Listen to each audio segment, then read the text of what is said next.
right. All right, so we are recording. Thank you for showing up and welcome to our masterclass on parenting. We're going to do some introductions really quick and then we're going to go ahead and get started. If you're here participating, if there's any things that you want us to address, any questions, feel free to use that chat box because we're going to be monitoring that as we go along.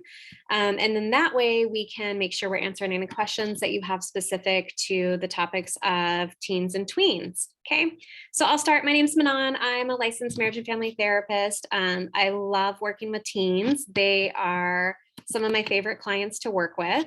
And I have been doing this since 2004. So I am just obsessed with doing therapy and helping people heal. So, and then I'll turn it over to Karey. Yeah, my name is Karey. I am a licensed associate counselor. I work under Minon. She graciously took me on into her private practice, and she is amazing, and I feel so lucky. I also love working with tweens and teens. It's my thing. It's what I worked with when I was in school, and it's what I still work with now. I have been doing this since I started giving therapy in school. It's been about 1.5 years, almost 2 years. Woohoo. Yeah. Well, we're so lucky to have you. So we'll go ahead and get started. We are going to send out a link for a PowerPoint and some other resources at the end, but we didn't send it ahead of time just so that wasn't distracting as we're going through some of these topics and talking, but we're going to start there. So Karey, I'll turn it over to you. Yeah. So I wanted to start it off by talking about social media. I do think it's a really big thing with teens, with everybody, but really with teens. Social media use is, I like to call it a mixed bag. Mm-hmm. It definitely helps teens stay connected, especially during the pandemic that we're living in. But there are also some things that, we want to keep in mind when it comes to monitoring your teens' usage. So first, I want to talk about safety.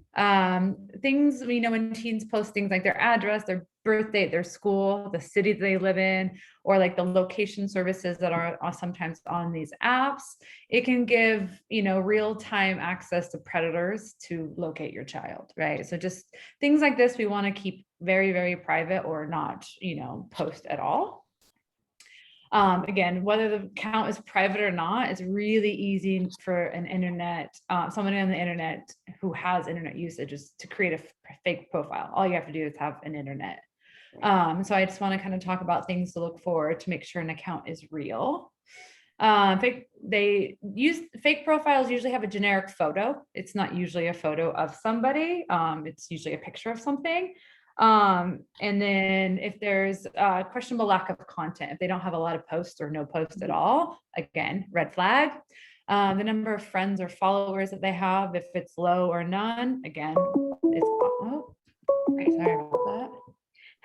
That's okay. How do I make this stop? Okay. The joys of technology, right? Yeah. It's not showing up. There we go. Okay. Sorry, guys. That's okay. Okay. It's got thrown off a little bit there. So again, back to looking for things to make sure it's a real profile. If there's little or no contacts in common with your child and the person that they're connected with, that's also a red flag. And then when they add you, and you accept them and there's no more interaction, again, red flag. Right. All these things are just really important to look for because let's be honest, child sex trafficking. Oh my goodness, somebody is really trying to get a hold of me. And if you need to get it based on the one thing that we staffed earlier, feel free and I can take over if it's that number. It's saying unknown, so it might be. So if you want to step away, I can take over. All right, so I'm going to take over for a little bit. So I don't know if I'm leaving something out that Karey was going to talk about, but whatever.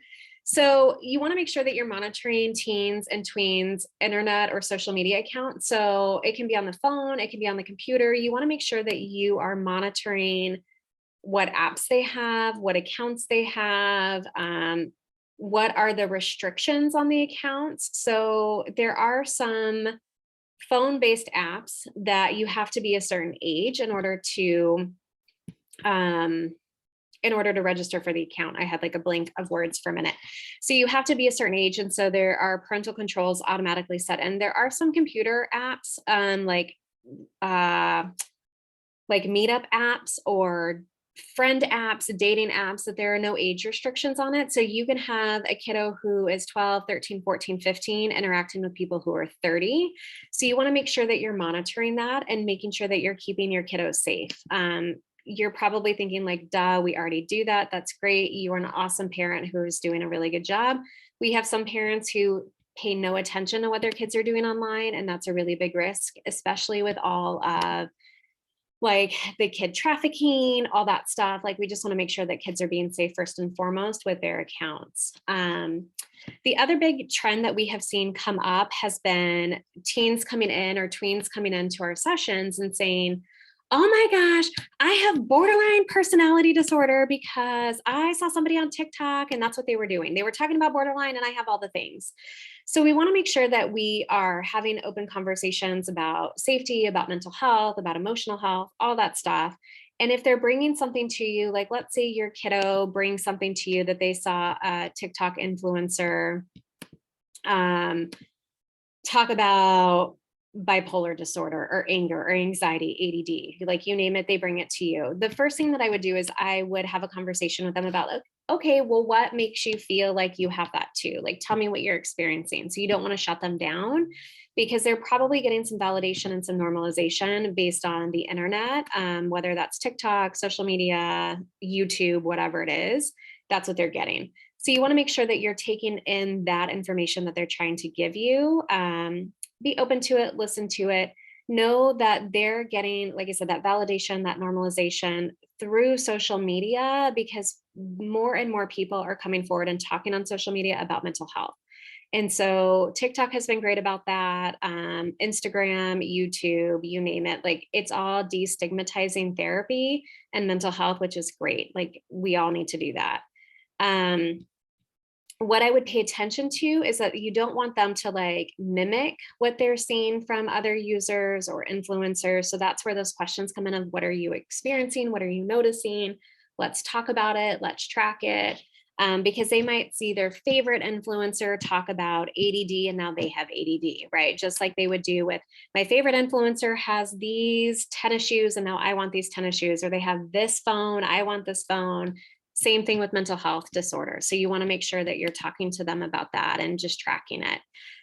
End of the day, if they are still very convinced that they have it and you're convinced that they have it, get them in to see a mental health professional. So Karey and I are always happy to either meet with the kiddos or give you referrals, whatever you need, so that you guys can be on the right path to making sure that your kiddo is getting the help and the support that they need outside of the home as well. Okay.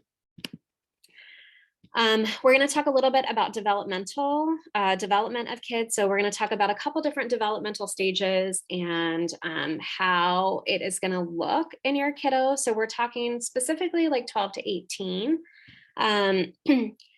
At this age, again, between those 6 years from 12 to 18, our kids are wanting to really develop a sense of self. They are working on really forming their identity, examining their beliefs, their goals, their values. This is a stage where they're starting to differentiate from mom and dad or caretakers. And so they're learning like, who am I outside of this family role, right? Outside of being a student, outside of being a kid, like who am I? And so they're going to experience some intense and sometimes overwhelming and confusing emotions because again, it's like a whole new world for them.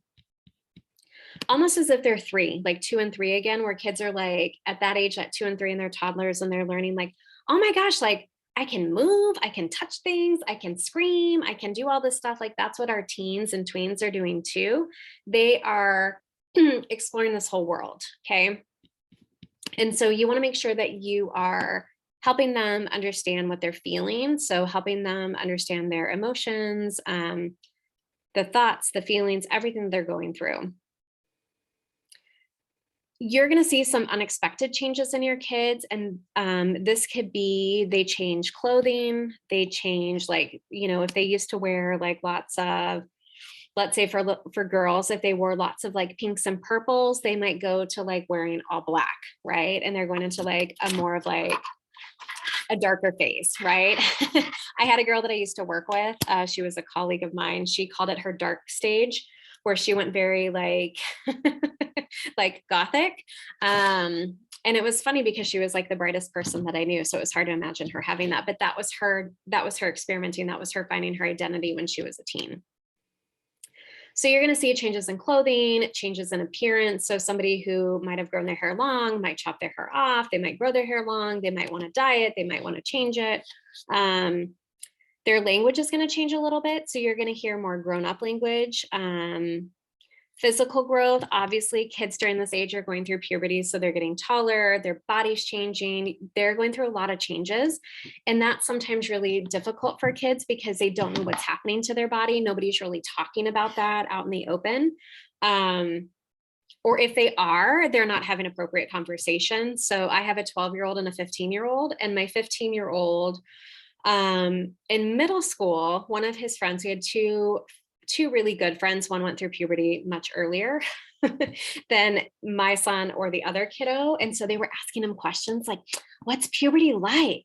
And the kid's like, it's itchy. Like that was all he said. So those are the conversations that kids are having amongst each other, is very superficial, and it's not painting a big picture. So it's all about like what this other person's experience. So you want to have those conversations with your kiddos too. What changes to expect physically, mentally, emotionally. Being very non-judgmental, being very open and accepting is really helpful. During this time, as parents, our job is going to be to reevaluate our expectations and our wants for our kids. Okay. And I'll give you an example. So again, my 15-year-old, normally I give examples of my 12-year-old in sessions, but today it's 15-year-old. So my 15-year-old is a sophomore in high school, which is bananas to me. And he has good grades. He has A's and B's. I think he has like a 3.6. Awesome. So proud of him. I found myself at the end of this past semester because he had a couple B's that were like 89% or 88.5%. And I'm like, he could have all A's. Like if he just went back and like corrected a test, did one more thing, he could have all A's. Okay. I never said anything to him about this because this is my stuff, right? This is my expectation. This is how I grew up. This is how I was trained. And so I talked to my husband and I'm like, I just like, it bugs me that he doesn't have all A's. Okay. Again, I have never said that to him at all because it's my stuff. Like that's my expectation. And I had to get really quiet and sit with myself to determine, where did that come from? And is that really important? And so by doing some reflection, I was able to say, I want him to have all A's so that he can get a scholarship, that he can go to whatever school he wants, that he doesn't have any limitations based on what he wants to do for college or for trade schools. So at the end of the day, he can still do all those things with a 3.6. So I had to like reality check myself and get really clear on why that was an important thing for me. Okay. When teens, so during the stage from 12 to 18, teens are going to say and do things when you set limits. So like if you take their phone away, if you take screen time away, if they get grounded, they're going to set limits, or you're going to set limits and they're going to push back. Totally normal, totally appropriate. Our job as parents is to stay calm and grounded and centered so that we can model appropriate communication even when they're upset. Okay, so that's going to be our job. Erickson is a former psychologist. He talked about psychosocial stages of development, which we kind of covered in the last slide, which you guys are going to get after this presentation. But the teen psychosocial stage of development is stage 5. During the stage, it really is about identity versus role confusion. And so again, their primary task is to develop a sense of self. So this is when teens and tweens are going to be facing, who am I? What do I want to do with my life? Where am I going to go with my life? What's happening? So for teens, this can often feel really overwhelming, and they feel like they have to have it all together as soon as they hit like 17, 18. Our jobs as parents are to be able to say, you don't have to have it all together. You can start to have an idea of what you want to do, but that doesn't mean that that's what you have to do. So when I work with teens, I will often say, well, what sounds fun to you? What would you want to do? if you could do anything in the world, what would you want to do? So Carey, we moved on to psychosocial development just so you're caught up. Awesome. Thank you. So we'll talk to teens about, you don't have to have it all figured out, but they're getting messages from sometimes parents, teachers, school counselors, other friends, parents of like, you have to have everything figured out. You absolutely do not have to have everything figured out. So what parents can do is they can give some positive praise and encouragement along the way. So think about what you would do for a 2-3-year-old when you're reinforcing good behavior, right? Like, yay, you pee-peed in the potty. Oh my gosh, you're so good. You did such a good job, right? You're going to do something similar for teens. Not that cheesy and dramatic, but you're going to say, hey, good job on whatever art project. Like, I'm so proud of you. Or, oh, you're looking at going to like ASU. That's awesome. Like, what do you need me to do about it? Or you don't know what you want to do. That's okay. Like, what can I do to help you in that time frame? I don't know, Carey, would you add anything to that? No, I think that's good. Again, just knowing where they're at, obviously not clapping and saying yay, but yeah, Right. they need the reassurance. They still need the nurturing, and they still need all of that. It's just going to look a little different. Right. Sometimes I'll be that over dramatic with my kids, like totally cheesy, like especially if they're like a little bit annoyed with me. I will do it because then they're like, oh my God, my mom's such a dork. And I'm like, yes, I am. I love you very much. And I'm giving you a hug from across the room and it's fine. Oh yeah. So that's the primary task of Erickson's psychosocial development, is really helping these teens and tweens figure out who they are and developing a sense of self, again, outside of mom and dad, outside of friends, outside of school, church, sports, whatever it is. Like, who are they and who do they want to be? Okay. Sorry, now I have a tickle in my throat now that I'm talking so much. Another thing that we're going to look at, we talked a little bit about like biologically. So obviously kids are going to be going through puberty during this time. That means their bodies are changing. I'm not going to go into all the details because if you guys are here, you guys have probably been through puberty too, and you know what it is. But it's good to have that conversation with our kiddos so that they know what to expect. I bought my kids a book that's like, what's happening to my body? And it's primarily focused on boys since I have 2 boys, but they go over girls as well. And one of the things that I said to both of my kids is, okay, you're like around 12. I said, look, like, people in your class are going to start looking different, especially girls. So if you notice that they are like getting breast or their body looks different, like, do not comment on it. Do not say anything. Don't make any comments about it. I even go into the topic of like, and they're going to have periods. And so let's talk about what that is. And then my husband gets all uncomfortable and that's fine. He's like, we're really doing this. I'm like, yes, we're really doing this. And I'm like, should I put like pads in your backpack just in case like one of your friends needs it? And they're like, Mom, that's too far.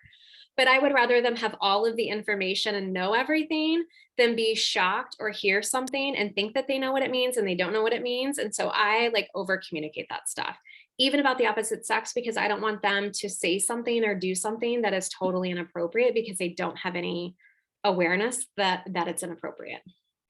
So that's something that I would talk to teens and tweens about.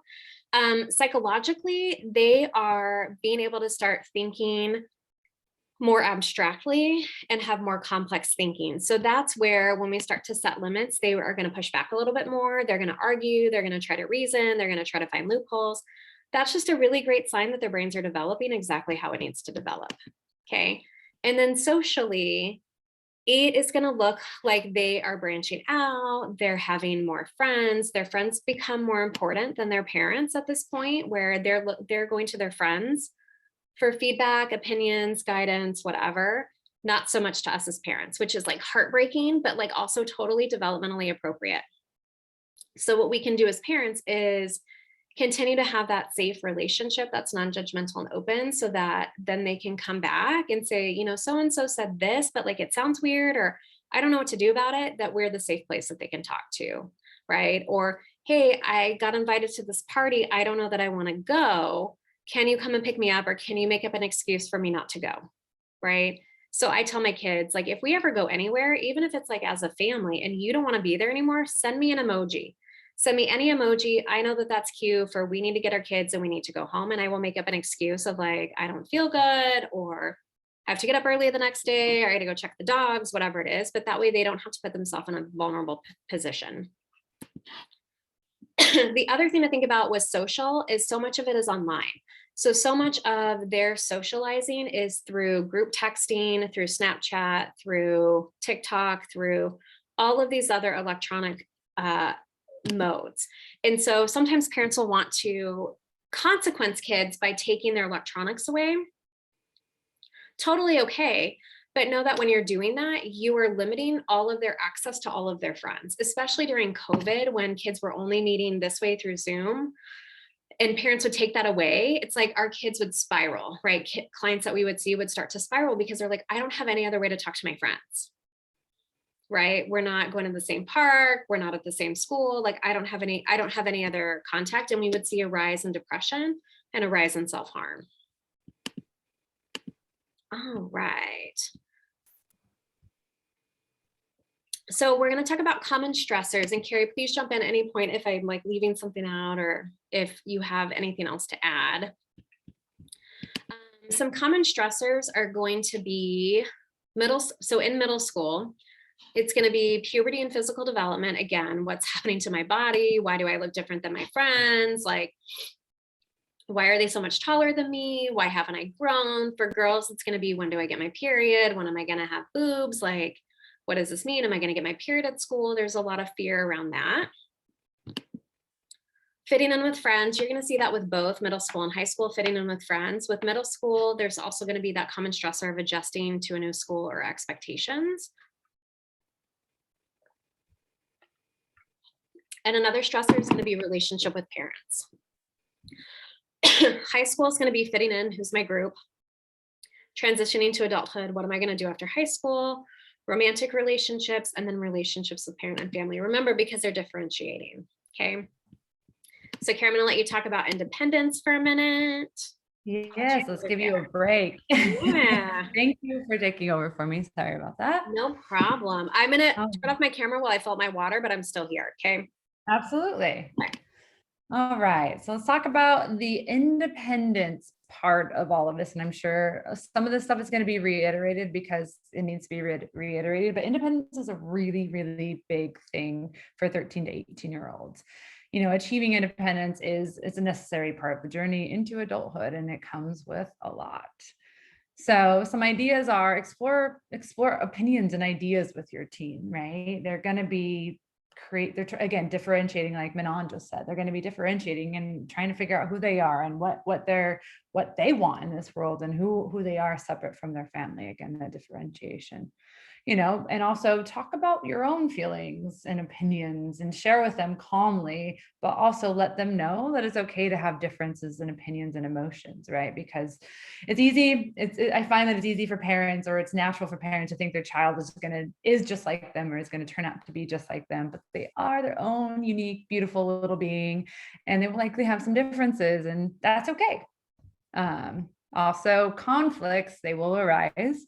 When conflicts arise, let's work through them constructively, right? Let's work together. Let's collaborate, right?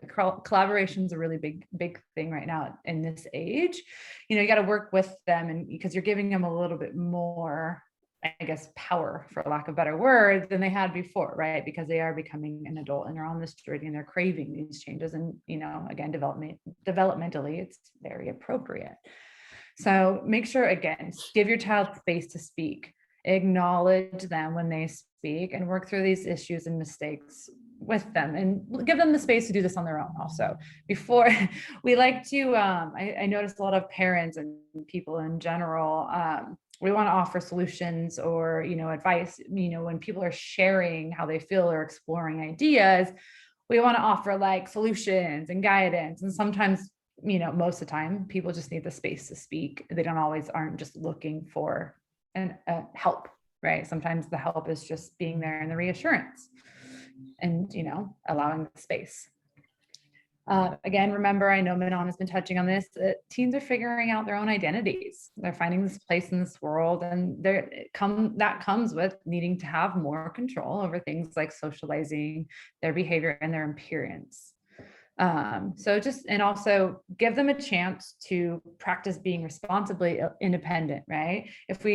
Of course it's scary. The world is scary. There's so many bad things out there, and if we could, we just lock them away and protect them forever, right? But that's not how the world works. So we want to, find, safe, supportive activities that give them the freedom to explore being responsibly independent, but also, checking in and communicating with them, because you want to remember they really haven't fully developed the skills to handle significant responsibilities without your guidance. Your guidance is really important, but also it's like this give and take, still being able to offer the guidance and changing how you offer it, but also letting them have a little bit more independence and control over things. And I think not reacting if they do something that is maybe outside of the boundaries, but is like for a good cause, right? Like you don't want to overreact so that they don't share with you anymore. Like I'm thinking of when my youngest, when they were at karate, there was a McDonald's in the parking lot and like a Walgreens in the parking lot. And we picked him up one day. He's like, don't be mad, but I walked to McDonald's with this friend because I didn't want them to go by themselves and they needed something. I'm like, I'm not mad, but like next time, can you just get an adult? Like, I appreciate that you wanted to be there for your friend. Like, we're not mad. Like, thank you for telling us. Thank you for being honest. But like, next time, have one of the older kids go with you, right? Or see if another kid could go with you, like safety in numbers, right? But had we been really angry, how dare you? I can't believe you did that. Like, they're never going to tell us anything again. And just because they're not telling us doesn't mean they're not doing those things. They're going to do them regardless. True. So let's leave that communication open, right? Because I have a lot of parents that the initial response is, no, I'm the parent. I'm going to tell you how it is. And you get angry, you get frustrated, right? Well, yeah. And then kids just shut down and do whatever they want. Yes. Yeah. And then they don't share and they keep doing stuff. And then, if they're not there to have your guidance, they're often going to do more than they likely would if we had that open communication. It's riskier and riskier. Yes. Yeah. Yeah. All right. I'm going to stop talking so you can do your thing. No, it's okay. I love it. So another thing that a lot of people don't really think about is, when you have multiple children at different ages, right? So say you have a 16-year-old and a 12-year-old, well, boundaries and everything is going to be different at those ages, right? So it's really important to talk to the younger child and explain to them the older child is, going developed more and has different boundaries. That way, this will help avoid the confusion that they might feel or the unfairness that can lead them to, feeling angry or again, shutting down, right? Feeling alone and not seen. Also, rules and boundaries. Teenagers do not like them, but they are so necessary. We want some conversations to have, and honestly, sometimes parents have a hard time having these conversations, right? Because they're icky and weird and we don't like having them. It's awkward, right? But some conversations to have are who makes decisions about what, right? What decisions are you going to give your child space to make? And what decisions are just the parents, right? It's just safer. It's better if the parent does. Let's have that conversation. And then how will the decisions be enforced? Who's going to enforce them? What kind of accountability is going to be put on the teenager and on the parent? And then talk to your kids about the future. Like, what does the future hold for them? Like, what is it going to be like for them when they finish high school and if they go to college or to work, talk about those things with them, because again, like I think Minon touched on earlier, is if we're not having these conversations with them, they're going to go seek it other places. And, sometimes it's better coming from home. Yeah. And where is a teenager allowed to go without their parents? What are they allowed to do with their friends? What friends are they allowed to hang out with? Who are their friends' parents? Do you know them?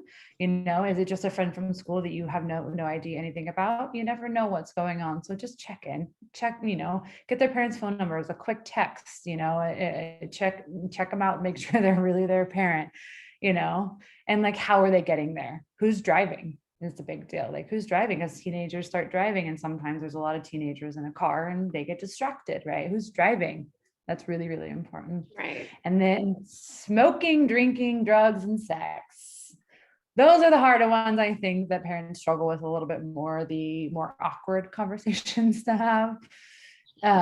Because not all teenagers are likely to do all of them, but they are likely to dabble in some of them, mostly sex, right? And be really exposed to it. and be exposed to it. Yes. I mean, middle schoolers are exposed to kids vaping at school, and it just blows my mind. Right. Or drawing penises on all the like textbooks. And so Yes. my oldest just said this. He was like, yeah, and like sixth grade science, Miss whatever said, don't pay attention to the rocket ships. They're not rocket ships, and like just ignore it. And I'm like, what? Why didn't you tell me this when you were like 12? Like, why am I just hearing about this now? Yeah.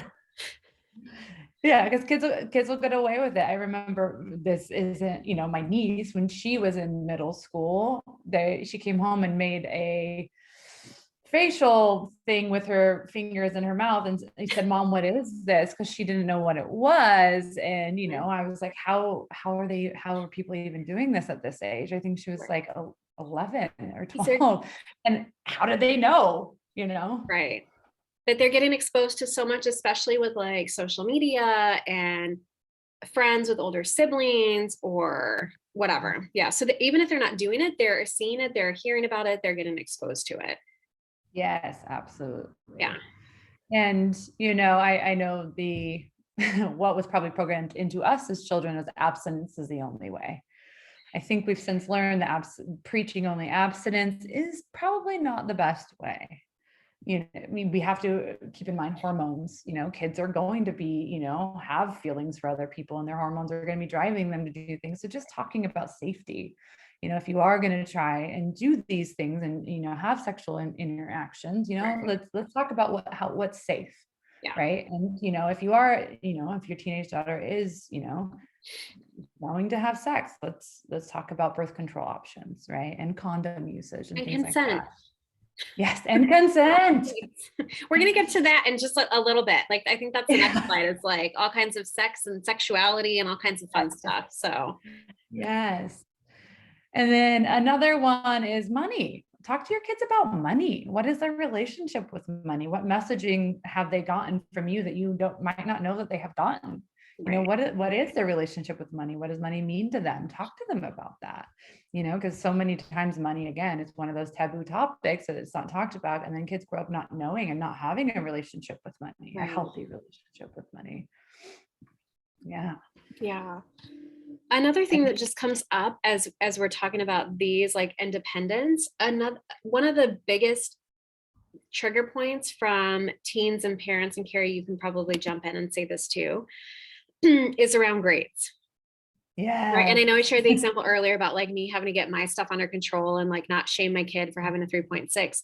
But I find, especially as kids get into like sophomore, junior, senior years, that's where they butt heads more with parents about turning in assignments, grades on tests, overall GPA. And that's where they need that independence too, where they need to be able to like figure it out. They need to be able to like fail, hopefully not fail a whole class, but fail a test and like learn from it so that they know how to do better and they know how to recover and they develop that resiliency. Right. And we take that fight away from parents and kids, because the more that parents like push their expectations, like what they need, the kids tend to rebel or they grow resentment. And then there's disconnection from parents at like 18. Yeah. And when you are having it's good to reevaluate your expectations and see if your expectations are your expectations for you that you're projecting onto your kid, because you struggled in school and you're trying to give them all the opportunities not to, and you don't see how with all these opportunities that they're not, right? But they're different. Again, they're their own little unique, beautiful being. Yeah. I love that statement. Yes. And then again, as they age from tweens to teens to adults, you're going to have to constantly reevaluate, renegotiate rules and boundaries, right? Because as they develop, you want to make sure to stay with it. Yeah. And depending on safety too, which we're going to keep getting into, but like depending on safety and like the decisions they are making, that's going to determine how those rules and boundaries and expectations change too. Absolutely. Yeah. And on to you, Minon. On to me. Okay, so now we're going to talk about sex and sexuality. So here we go. So it is estimated that about 55% of males and females have had sex by the age of 18. It is also there is an awareness of sexual attraction that's present before puberty. So there are a lot of research studies that are out that have shown that kids know before puberty who they're attracted to. Okay. And that doesn't mean that it can't fluctuate. So if somebody says I'm gay, that might change into, well, I'm bisexual or I'm fluid or I'm whatever, right? So we really want to meet these kids where they're at, not judge them, not shame them, not shut them down, but just go with where they're at, right? And so it's okay to ask questions like, what does that mean? What does that mean to you? I ask that all the time, even being a therapist and being familiar with like the LGBTQ population. I will always ask, what does that mean to you? Help me understand what that means to you, because I don't want to mess it up, right? And I don't want to misspeak. I don't want to like make an assumption. Tell me what that means to you. Yes. And what do you need from me, right? How can I support you, How can I right? How can support you, right? because And I it's a difficult thing, sexuality, and we feel so totally, alone and isolated. and with that, we're going to branch off for just a second. If your kiddo has any, if they're coming out as any part of like the LGBTQ or questioning or anything, it's very important to be non-judgmental, to have empathy, like Karey said, of how hard it is to even say that, right? And if you think about it, people who are part of the LGBTQ community are coming out over and over and over and over and over and over and over with every single person that they meet. So it's not like heterosexual where it's like, yeah, I'm married. Like people just kind of assume that, right? With LGBTQ, people are assuming that they're heterosexual. So they either have to play that role of like, I'm not going to tell them, like, I'm not going to come out, or I need to have this conversation again. And it's super scary, even if you know that person is 100% safe. So when I have kids that I work with come out to me, kids or adults, I will say, thank you so much for sharing that with me and like trusting me to like come into your inner circle. Like, I'm not going to say anything, but like, thank you for sharing with me. Right. Because it's like such a heavy statement. It's such a heavy thing to share with somebody. It's like the most vulnerable thing. And so kids are doing that all the time. So because there's an awareness of an attraction before puberty, they have an idea before puberty who they're going to like, who they're going to be attracted to. And we definitely don't want to shame them and shut them down, especially at that young of an age. Okay. All right. So 1 in 3 13-year-olds are in a romantic relationship.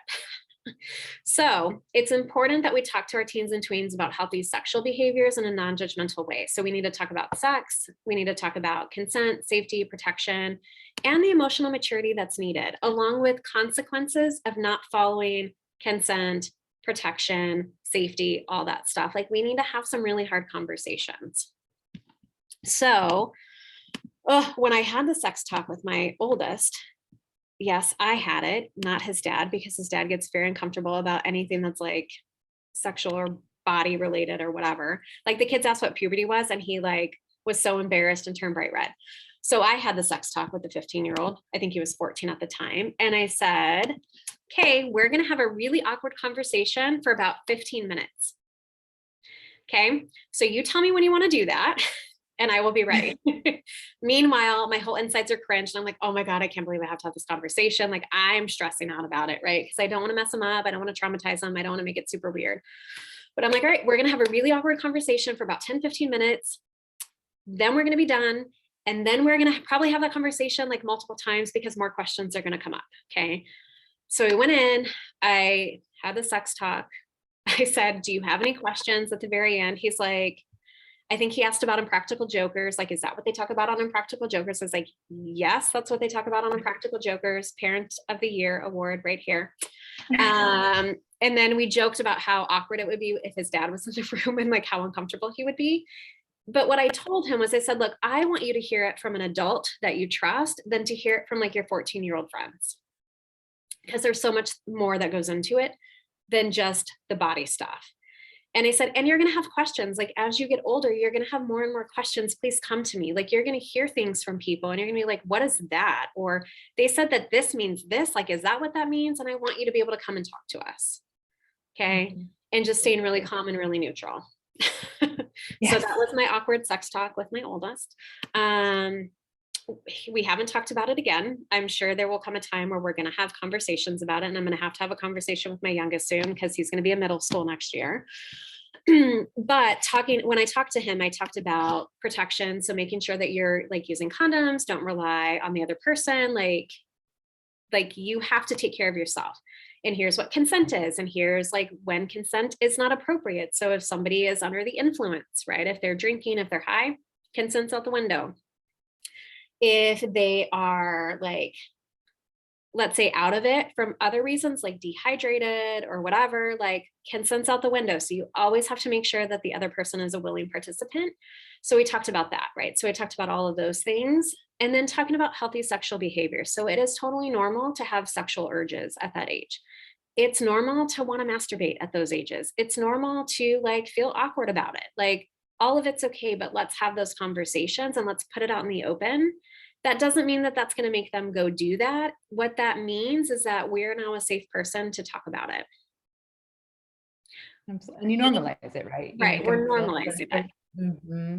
Right. We're normalizing it, and we're letting them know, like, we're open to having this conversation whenever you need to have that conversation. Totally fine. Okay.